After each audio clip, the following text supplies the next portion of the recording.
Hello दोस्तों, कैसे हो? आपका स्वागत है त्रिपाण स्टडी सेंटर में। आज जो हम करने जा रहे हैं क्लास 12 एनआईएस बोर्ड का जो है ज्योग्राफी का चैप्टर नंबर 20 जो है काफ़ी महत्वपूर्ण है भूगोल का।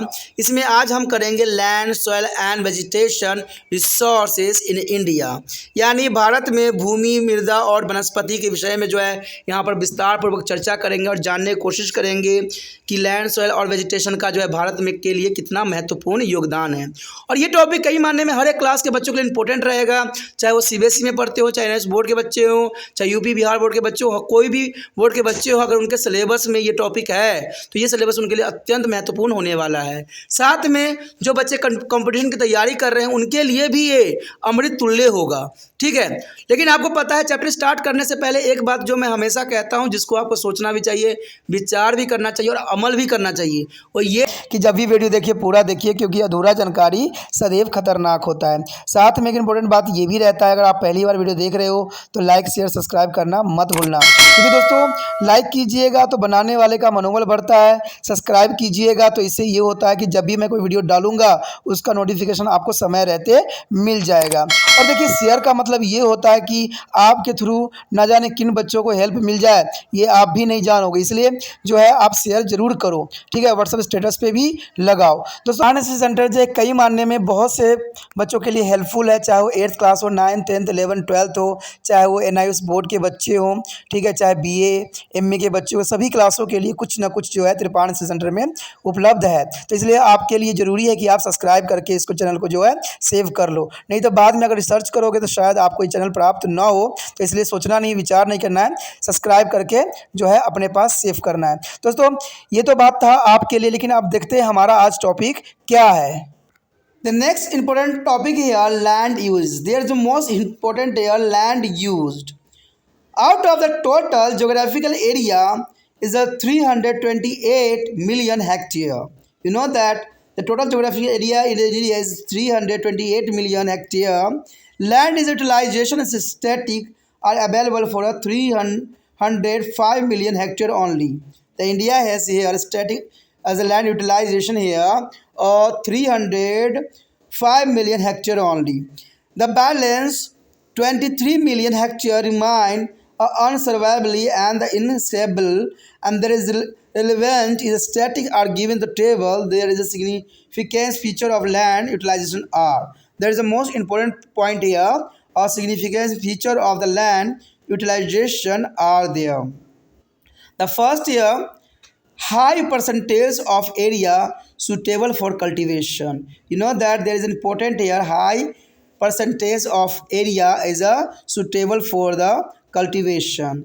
And second here, a limited scope for the further extension of cultivation.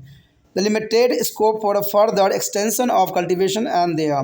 And next here, a small area under posture depicted as a large Zabonines population here. These are also important. Here show the table. There is the most important here, a land utilization in India here. There is a category area in meters and hectare at the a percentage of total reporting area here. Net swabbing area is a 142.40 is hectare, and there is a percentage of 46.30. A county fellow is there 13.70 is a 4% here. Other fellows here is a 9.70, and there is only here a 3%. Posture and groves here is a 15.40 here. Hectare is the only a 5% is only there. Uncultivable waste here 15%, 50 is a hectare, and there is a reporting area is the percentage here 4.70 here is the most important category show in this box. And next here, a cultivation waste is also here done, but next is a says is not available for a cultivation. There are two types, barren and uncultivated land here. There is an uncultivated land is a 90.60% is a hectare, and percent is like there is 6.20% only. The land under is a non-arable use of 21.20 there is a hectare, and 8.60 is there a percentage. The forest part is occupied here or 68 hectare. 68 hectares is important here, and only 22% is the percentage occupied there. Is the total is the most important here. And this point is show on the, here's a pie chart, the land cultivation in India. There is a most important here. The maximum part is a net soil area here show, and second here is the most important forest, and otherwise occupied to the other here. There is the most important is a pie chart given in your screen. Presently is a total is a more than 40 million hectare of the land is not available for a cultivation. Is an important point here. 40 million hectare of land is not available for a cultivation area. Under this category has shown in the decline from a 50.7 million hectare in a 1960 to 61 to is a 40.8 million hectare in a 1990 is a 91.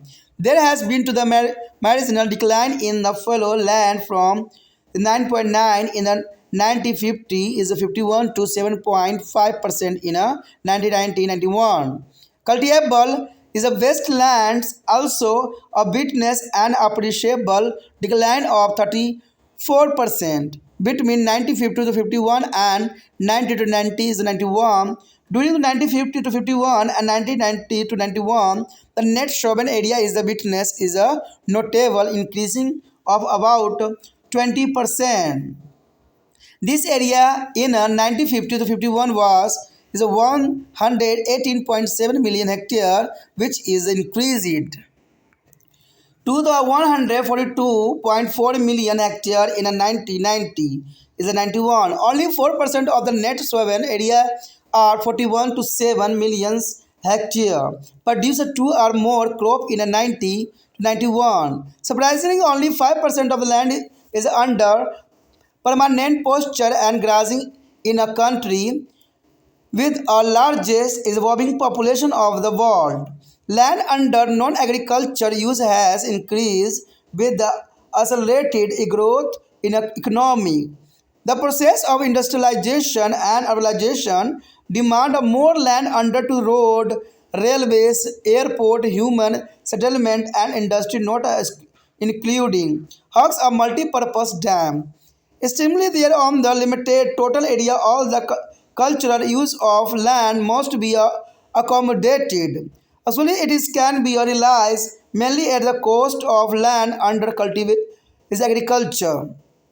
In 1950 to 51, the total area under non-agricultural use was 9.3 million hectare, which increasing to be 21.2 million hectare in a 90 to 91. Contrast generally believe there a percentage of land under forest in one of the lowest in the world. Forest is occupied not more than 22% of the total geographically area of the country. Well, their world average is a 30%. According to the land use statistics, area under a forest has increasing from the 4 million hectare in the 1950 to 51 to the 68 million hectare in the 1991. It is a much below their desired national goal of one third of the total area here. That is important. Thus, the land used in a dynamical process. The land used in a dynamical process, it has changed over time due to the number of factors, including increasing of population, change in the cropping system, and technology. As the various sector of the economical develop, there are maybe a shift in the pattern of land use. However, there is a bulk of their land is a continue to be used for a rising of crops. With the unabated is a population growth, the pressure of population on arable land is bounded to be grow. Indeed, should be a matter of great national concern. यहाँ पर जो हमारे समक्ष आया है अत्यंत महत्वपूर्ण भूमि उपयोग। देखिए, भूमि उपयोग जो है कैसे किया जा सकता है और भूमि का उपयोग जो है कई मायने में महत्वपूर्ण रखता है, क्योंकि भारत कृषि प्रधान देश है और भारत के लिए भूमि का जो है महत्व और अधिक बढ़ जाता है। तभी जो है भारत के लिए जो है भूमि का उपयोग बहुत ही महत्वपूर्ण अपना स्थान रखता है। कहते हैं भारत के समस्त जो है भौगोलिक क्षेत्रफल में भूमि उपयोग के सांख्यिकीय आंकड़े केवल जो है 30.5 करोड़ हेक्टेयर भूमि से मिलते हैं। यानी भारत में अगर देखा जाए जो भूमि उपयोग के लिए है वो सिर्फ 30.5 करोड़ हेक्टेयर भूमि में के ही मिलते हैं और शेष जो है 2.3 करोड़ हेक्टेयर भूमि के आंकड़े उपलब्ध हमारे पास नहीं है। तो देखा जाए 2.3 करोड़ हेक्टेयर भूमि के आंकड़े का हमारे पास कोई जो है इन्फॉर्मेशन नहीं है। ऐसी भूमि का सर्वेक्षण नहीं हो पाया है क्योंकि वे जो है अगामय है। तालिका जो 20.1 में भूमि उपयोग के उपलब्ध आंकड़े के दिए भी गए हैं जिसको आप हम आगे एनालाइज भी करेंगे। कहते हैं भूमि उपयोग के विशिष्ट लक्षण जो है कुछ इस प्रकार से हो सकता है। अगर भूमि के उपयोग की अगर बात हम करें तो ये साफ होता है कि भूमि का अधिकतम जो है प्रतिशत भाग कृषि योग्य है। यानी भूमि का अधिकतम प्रतिशत भाग जो है कृषि योग्य है और कृषि क्षेत्र को बढ़ाने की जो है सीमित गुंजाइश है। यानी है गुंजाइश कि इसको बढ़ाया जा सकता है क्योंकि भारत जो है कृषि प्रधान देश है और इसको जो है कृषि के क्षेत्र को बढ़ाना ही भारत की प्राथमिकता होनी चाहिए। कहते हैं अगले पॉइंट की बात करें तो पशुओं की अत्यधिक संख्या होते हुए भी चरगाहों के अंतर्गत बहुत ही कम भूमि है। तो ये काफ़ी महत्वपूर्ण है कि पशुओं के अधिक संख्या होते हुए भी चरगाहों की जो है अंतर्गत बहुत ही कम भूमि है। वर्तमान समय में 4 करोड़ हेक्टेयर भूमि कृषि के लिए अनुपलब्ध है। यानी वर्तमान समय में 4 करोड़ हेक्टेयर भूमि जो है कृषि के लिए अनुपलब्ध है और इस श्रेणी में आने वाले क्षेत्र जो है 1960 से 61 में जो है 5.07 करोड़ हेक्टेयर से घटकर 1990 से 91 में 4.08 करोड़ हेक्टेयर रह गया। तो ये काफ़ी महत्वपूर्ण है कि पहले अधिक थी अब जो है कम हो गया। थोड़ी सी गिरावट जो है प्रति भूमि में भी आई है। यानी गिरावट आई अगर 1950 में देखें और 51 में देखें तो कहते हैं 9.9% से जो है 1990 से 91 में 7.5% हो गई है। तो कहते हैं कृषि योग्य बंजर भूमि में भी जो है 1950 से 51 और 1990 से 91 के बीच में देखा जाए तो 34% की प्रशासनिक गिरावट आई है जो कि काफ़ी महत्वपूर्ण है। 1950 से 51 और 1990 और 1951 के बीच शुद्ध बोए गए क्षेत्र में 20% की जो है वृद्धि हुई है। तो ये भी बात काफ़ी मान्य है कि कुछ में वृद्धि हुई है, कुछ भूमि जो थे बंजर थे आप आज के समय में जो है उसको कृषि योग्य बना लिए गए हैं जो कि काफ़ी महत्वपूर्णता को यहाँ दर्शाया गया है। कहते हैं 1950 से 51 में इस भूमि का क्षेत्रफल जो है 11.87 करोड़ हेक्टेयर था। यानी 11.87 करोड़ हेक्टेयर था जो 1990 से 91 में बढ़कर 14.24 करोड़ हेक्टेयर हो गया। तो ये इसका काफ़ी मान्यता है कि बढ़ गया है इसमें देखा जाए और ये आंकड़े साफ दिखा रहे हैं कि बढ़ते हुए ग्राफ को प्रदर्शित कर रहा है। 1990 से 91 में शुद्ध बोए गए क्षेत्र के 14% भाग अर्थात 4.17 करोड़ हेक्टेयर भूमि से 2 या 2 से अधिक फसलें प्राप्त की गई है। तो ये काफ़ी महत्वपूर्ण है कि 14% भाग में जो है 4.17 करोड़ हेक्टेयर भूमि से 2 या 2 से अधिक फसलें प्राप्त की गई है। और सबसे चकित कर देने वाली बात यह है कि भारत में विश्व के सर्वाधिक पशुओं के होते हुए भी यह अस्थायी चरगाह के लिए केवल 5% भूमि ही आश्रित है। देखिए काफ़ी महत्वपूर्ण है कि 5% ही भूमि का उपयोग किया जा रहा है और अर्थव्यवस्था की लगातार वृद्धि के कारण जो है गैर कृषि कार्य में भूमि का उपयोग बढ़ता ही जा रहा है। यानी अर्थव्यवस्था की लगातार वृद्धि के कारण जो है भूमियों के कार्य में भूमि की उपयोगिता बढ़ती ही जा रही है जो कि बहुत काफ़ी इम्पोर्टेंट है। अगर आंकड़े के अंतर्गत देखें तो कहते हैं भारत भूमि उपयोग देखिए किस प्रकार यहाँ पर दर्शाया गया है। अगर श्रेणी यहाँ पर दिया हुआ है, क्षेत्रफल करोड़ हेक्टेयर में दिया गया है और संपूर्ण शहरी क्षेत्रफल का प्रतिशत कितना यूज़ हो रहा है। तो देखा जाए तो सबसे अधिक तो है शुद्ध वास्तविक बोया गया क्षेत्र जो है इसमें देखा जाए 14.24 करोड़ हेक्टेयर है। ठीक है और इसका जो है प्रतिशत 46.30% है जो कि काफ़ी महत्वपूर्णता को दर्शाया गया है। और चालू प्रति भूमि जो है 1.37 है 6 करोड़ हेक्टेयर में है और इसका जो है क्षेत्रफल प्रतिशत के अंतर्गत 4.20% जो है इसके अंतर्गत आता है।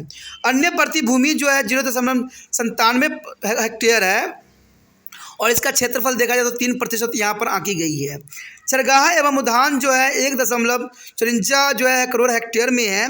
अगर यहाँ पर क्षेत्रफल का प्रतिशत देखें तो 5.00 यानी 5% है जो काफ़ी महत्वपूर्ण है। अगर अगले पॉइंट की हम बात करें तो यहाँ पर साफ करता है कृषि योग्य बंजर भूमि जो है 1.50 है। ठीक है यानी 1.50 करोड़ है हेक्टेयर है। अगर इसकी प्रतिशत देखें तो यह 4.70% यहाँ पर आंकी गई है। और कृषि के लिए अनुपयुक्त भूमि के अंतर्गत देखा जाए तो बंजर एवं अकृषित भूमि जो है 1.96 जो है यहाँ पर जो है करोड़ हेक्टेयर के अंतर्गत आता है। और इसकी परसेंटेज की बात करें तो 6.20% आती है। अगर ये अगले हम बात करें तो गैर कृषि कार्य में उपयोग की गई भूमि में देखें तो इसका जो है 2.12 जो है हेक्टेयर करोड़ हेक्टेयर है। और इसका सिर्फ जो है 8.60% के अंतर्गत आता है। लेकिन अगर दूसरे पॉइंट पे हम देखें तो वन्य भूमि है, जो कि वन्य भूमि जो है 6.80 करोड़ हेक्टेयर है। और इसका जो है 22% इसके प्रतिशत है। तो ये काफ़ी महत्वपूर्ण यहाँ पर प्रतिशत को दर्शाया गया है। उसके पश्चात इसी बातों को दर्शाने के लिए और आपको जो है पूरा क्लैरिटी देने के लिए यहाँ पर जो है पाई चार्ट को भी लिया गया है। पाई चार्ट साफ दर्शा रहा है कि किस भूमि कितने क्षेत्र में फैले हुए हैं। तो भारत में भूमि उपयोग को यहाँ पर दर्शाया गया है। आप देख सकते हो कि सबसे अधिक अमाउंट जो है शुद्ध बोया गया क्षेत्र जो है सबसे अधिक अमाउंट में है। और दूसरा नंबर पे आता है तो आता है वन्य भूमि। उसके बाद तीसरे नंबर पे अगर आता है तो आप देख सकते हो तीसरे नंबर पे जो है यहाँ पर गैर कृषि कार्य में लगे भूमि है। उसके बाद बाकियों का अपना प्रतिशत है। तो ये पाई चार्ट जो है कई मायने में बहुत ही महत्वपूर्ण है और इस सभी बातों को क्लियर करने के लिए ये जो है पर्याप्त है। औद्योगिकरण और नगरीकरण की मांग को पूरा करने हेतु सड़कों, रेल मार्गों, हवाई मार्गों, मानव बस्तियां, कारखाने और बहुउद्देशीय परियोजनाओं को जो है विशाल बांधों के लिए अधिकाधिक भूमि का उपयोग हो रहा है। भूमि के सारे जो है सांस्कृतिक उपयोग इसी सीमित कुल क्षेत्रफल में भी आते हैं, जो कि काफ़ी महत्वपूर्ण है। अंत स्पष्ट है कि भूमि के ये सारे उपयोग भी जो है कृषि भूमि पर ही हो रहे हैं। तो काफ़ी महत्वपूर्ण यहाँ पर बात को दर्शाया गया है कि औद्योगिक और जो है नगरीकरण के कारण जो है यहाँ पर सड़कें, रेल मार्ग, हवाई मार्ग, जो है वन्य मानव बस्तियाँ, कारखाने और बहुउद्देशीय परियोजनाएं जो है विशाल बांधें बनाई जा रही, जो कि काफ़ी महत्वपूर्ण है। अंततः ये स्पष्ट है कि भूमि के सारे उपयोगी भी कृषक भूमि पर ही हो रहे हैं। और 1950 से 51 में गैर कृषि कार्य को भी दी जाने वाली भूमि जो है 93 लाख करोड़ हेक्टेयर 93 लाख हेक्टेयर थी, जो 1990-91 बढ़कर 2.12 करोड़ हेक्टेयर हो गई। देखिए काफ़ी महत्वपूर्ण है। पहले 93 लाख हेक्टेयर ही हुआ करता था, लेकिन आज जो है बढ़ के देखा जाए तो 2.12 करोड़ हेक्टेयर हो गया है। भारत में वनों के अंदर भूमि का प्रतिशत संसार में कम पाए जाने वाले देशों में से एक है। और देश के कुल भौगोलिक क्षेत्रफल के लगभग 22% भाग पर वन है, जबकि देखा जाए तो इसका संसार का औसत जो है 30% है। और भूमि के उपयोग के आंकड़ों के अनुसार 1950 से लेकर 51 में वन भूमि का जो है क्षेत्रफल 4 करोड़ हेक्टेयर था, जो 1990 से 91 में बढ़कर 6.8 करोड़ हेक्टेयर हो गया। और ये देश के स्वीकार किए गए लक्ष्य अर्थात देश के कुल क्षेत्रफल का 1/3 भाग से भी बहुत कम है। तो ये काफ़ी महत्वपूर्ण बात है कि भारत वनों के अंदर भूमि की प्रतिशत संसार में कम पाए जाते हैं। तो ये आप समझ सकते हो, ये बहुत ही चिंता का विषय है कि भारत में अगर वनों के प्रतिशत देखा जाए तो बहुत ही कम है, 22% है। तो कहते हैं भारत जो है आने वाले समय में बहुत सी समस्याओं का सामना कर सकता है, क्योंकि यहाँ पर वन की प्रतिशत देखा जाए तो बहुत ही कम है। कहाँ कहते हैं 30%, कहाँ होना जो है अभी 20%। तो कहते हैं भारत या किसी भी देश के लिए वन जो होता है पृथ्वी के लिए लंग्स के समान है। और कहते हैं लोग जो है वनों का इस प्रकार विनाश कर रहे हैं जैसे इसके लिए कुछ भी नहीं है। तो देखा जाए तो आने वाला समय में कह सकते हो कि लोगों को जो है बहुत समस्याओं का सामना करना पड़ सकता है वन न होने के कारण। इस प्रकार जो है भूमि उपयोग एक जो है गतिमान प्रक्रिया है और इसमें जो है समय के साथ बदलाव कई कारणों से होते ही रहते हैं। इन कारणों से बढ़ती जनसंख्या तथा फसल व्यवस्था और जो है तकनीकी बदलाव का प्रमुख स्थान रहा है। अर्थव्यवस्था के विभिन्न क्षेत्र जैसे जैसे विकसित होते जाते हैं उनके कारण जो है भूमि उपयोग का प्रारूप भी बदलता जाता है। तो इसमें कोई दो राय नहीं है, ये बात बहुत ही सत्य है कि अर्थव्यवस्था के विभिन्न क्षेत्र जैसे जैसे विकसित होते जाएंगे उनके कारण भूमि उपयोग का जो है प्रारूप भी बदलता जाता है। कहते हैं फिर भी जो है भूमि का अधिकतर भाग जो है कृषि कार्य में ही प्रयोग किए जा रहे हैं। कृषि भूमि पे लगातार जो है जनसंख्या वृद्धि का दबाव निश्चित हो ही बढ़ता जा रहा है और यह हमारी राष्ट्रीय समस्या है जिसके निदान के लिए सतत प्रयास की आवश्यकता है। तो ये बहुत काफ़ी महत्वपूर्ण बात रहता है कि जब तक इंसान अपनी समस्याओं का सलूशन नहीं करेंगे तब तक इस समस्या का जो है सलूशन नहीं किया जा सकता। अगला टॉपिक हमारे लिए और भी महत्वपूर्ण है, जिसमें भूमि की समस्याओं के बारे में विस्तार पूर्वक चर्चा करेंगे और जानने की कोशिश करेंगे कि भूमि की समस्याएं क्या है। तो ये काफ़ी अगला टॉपिक और भी महत्वपूर्ण होने वाला है, तो आप इसी तरह त्रिपाण सेंटर के साथ जुड़े रहें। अगर त्रिपाण सेंटर को आप थैंक्स कहना चाहते हो, धन्यवाद करना चाहते हो, तो आपको भी त्रिपाण सेंटर का हेल्प करना है। और हेल्प करना है इसी रूप में किया जा सकता है कि जितना हो सके इस वीडियो को जो है दूसरे तक बच्चे तक पहुंचाने में आपने त्रिपाण सेंटर का हेल्प करना है। और हेल्प करने के लिए कुछ भी नहीं करना है, यूट्यूब से लिंक को कॉपी करना है और व्हाट्सएप स्टेटस पर कुछ समय के लिए लगा देना है। जो बच्चे आपके कॉन्टैक्ट में होंगे वो वीडियो जरूर देखेंगे और उनका भी भलाई हो जाएगा, और यही त्रिपाण स्टडी सेंटर चाहता है। ठीक है, अगर पहली बार वीडियो देख रहे थे तो चैनल को सब्सक्राइब करके अवश्य रख लीजिए, क्योंकि जब कोई टॉपिक अगर आपको समझना होगा, अगर आप रिसर्च कीजिएगा, अगर आपको त्रिपाण स्टडी सेंटर ही अच्छा लगता है तो दूर दूर तक अगर यूट्यूब पर रिसर्च करने के बाद भी आपको त्रिपाण सेंटर नज़र नहीं आएगा। अगर आप चैनल को सब्सक्राइब कर लेते हो तो आपको होम पेज मिल जाता है जहाँ पर हर एक वीडियो जो है विद्यमान है। अगर आप किसी क्लास के अंतर्गत देखना चाहते हो या टॉपिक के अंतर्गत देखना चाहते हो तो प्लेलिस्ट में इसकी भी सुविधा उपलब्ध है, तो आप जो है अच्छे अंक प्राप्त करने में हर समय अग्रसर रह सकते हो।